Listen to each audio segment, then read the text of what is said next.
Olá, bem-vindos ao curso, a essa capacitação para gestores, educadores sobre dificuldades e transtornos de aprendizagem.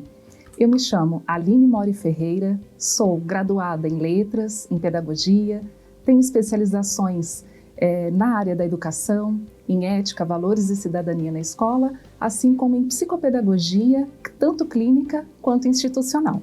Hoje eu vim conversar com vocês a respeito de dificuldades e transtornos de aprendizagem. A minha primeira pergunta é: você sabe diferenciar um transtorno ou uma simples dificuldade de aprendizagem? A primeira coisa que nós precisamos pensar a respeito é que muitas famílias chegam a conclusões precipitadas, às vezes, sem diagnósticos, que são feitos por especialistas, acreditando muitas vezes que as dificuldades ou aquelas características que os seus familiares apresentam se tratam de transtorno, ignorando que pode ser apenas uma dificuldade ou muitas vezes acredita que é uma simples dificuldade, embora seja realmente um transtorno. Como que a gente pode diferenciar uma coisa da outra? Dentro do Supera, nós precisamos entender que para gestores e educadores, nós temos a necessidade de compreender que não podemos intervir especificamente nem num caso e nem no outro. Ao ato de aprender, quando nós falamos em dificuldades e falamos em transtornos, nós precisamos entender, em primeiro lugar, o que é aprender. O que é aprender? Aprender é um ato que está sediado no nosso sistema nervoso central. Vejam bem, é um ato. Nele acontecem modificações tanto funcionais quanto comportamentais. Então, tanto aquilo que está dentro do nosso funcionamento neurológico, assim como o ambiente em que nos encontramos, interfere no ato de aprender. Então, a aprendizagem, o aprender, tem interferência não apenas neurológica, mas como também tudo aquilo que interfere no ambiente. O ambiente é responsável por aquilo que sentimos, pelo sensitivo sensorial. Ele diz respeito a aspectos afetivo-emocionais. Então, lembrem-se, a gente não trabalha com a aprendizagem e sabendo que o ato de aprender está relacionado às emoções? Precisamos, então, nos atentar a isso, a função do ambiente na aprendizagem. Aprender, então, é um ato de plasticidade cerebral, que é influenciado por fatores genéticos e pelas experiências que nós usufruímos, as experiências que nós temos durante a nossa vida. As dificuldades, então, e os transtornos de aprendizagem têm a diferenciação na sua origem. Vamos entender isso de um jeito um pouquinho mais claro? A dificuldade de aprendizagem é toda e qualquer situação em que aprender se torna desafiador. Não importa a causa dessa dificuldade. Então vejam bem, esse termo dificuldade de aprendizagem acaba englobando todos os desafios que interferem prejudicialmente o ato de aprender. O que resulta, na verdade, nessa diferenciação é a origem dessa dificuldade, se ela é neurológica ou não. Então, a dificuldade de aprendizagem pode acontecer por uma origem neurológica ou por uma origem que é situacional, por uma experiência vivida por aquele sujeito. Quando nós falamos da dificuldade de aprendizagem, nós estamos falando exclusivamente, nós nomeamos como dificuldade de aprendizagem aquilo que está relacionado à experiência vivida por essa pessoa. São situações organizacionais do ambiente que interferem nessa aprendizagem. Vou dar um exemplo que vai facilitar essa compreensão. A organização, a rotina que esse indivíduo tem, até mesmo os estímulos que ele sofre.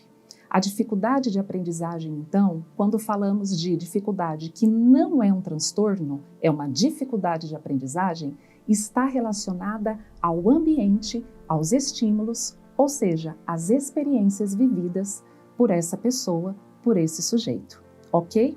Então, por exemplo, às vezes uma pessoa pode apresentar uma dificuldade de aprendizagem e que dentro da investigação pode se supor um monte de coisas, mas na verdade o que está atrapalhando a aprendizagem desse indivíduo é uma situação de alergia respiratória.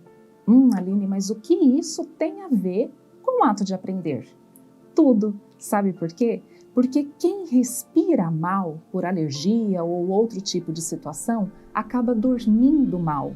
E quem dorme mal não está descansado suficientemente para ter condições plenas de aprendizagem.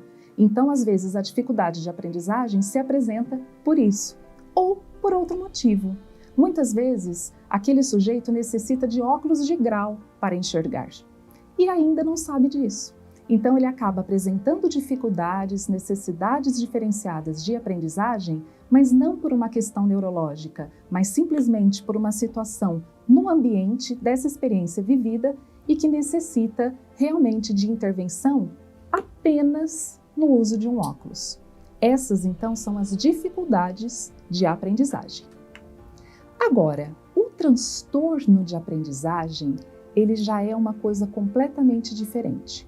O transtorno, ele não responde a uma intervenção simples, como usar os óculos ou tomar uma medicação ou algum tipo de situação que faça com que o seu descanso à noite seja melhor para que a sua atenção e a sua memória estejam mais aptas à aprendizagem.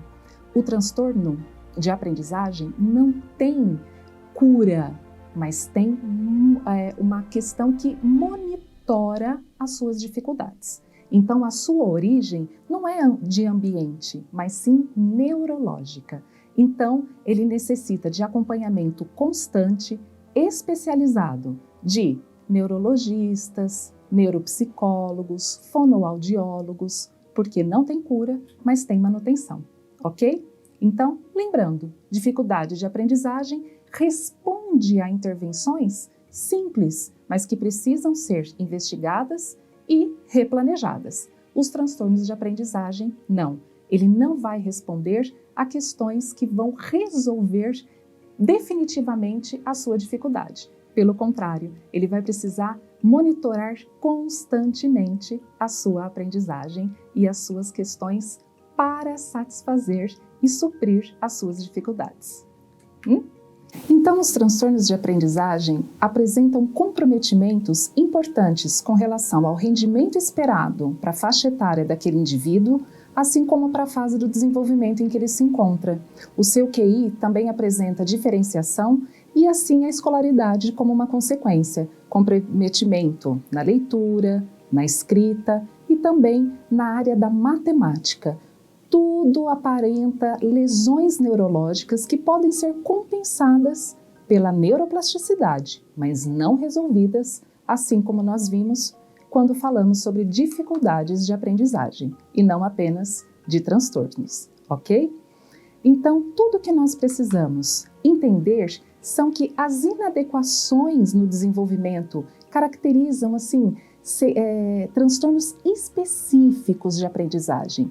E esses transtornos específicos de aprendizagem se desdobram em tantos outros. No decorrer dessa capacitação, nós vamos conhecer especificamente cada um deles que importam realmente para as nossas aulas dentro do Supera. Dentro desse curso, nós veremos os transtornos que se relacionam a transtornos de leitura, transtornos da matemática, assim como também transtornos da expressão da escrita. Interessante, né? A escrita também apresenta. Esses transtornos se desdobram em vários que veremos logo mais. Um grande abraço e muito obrigada!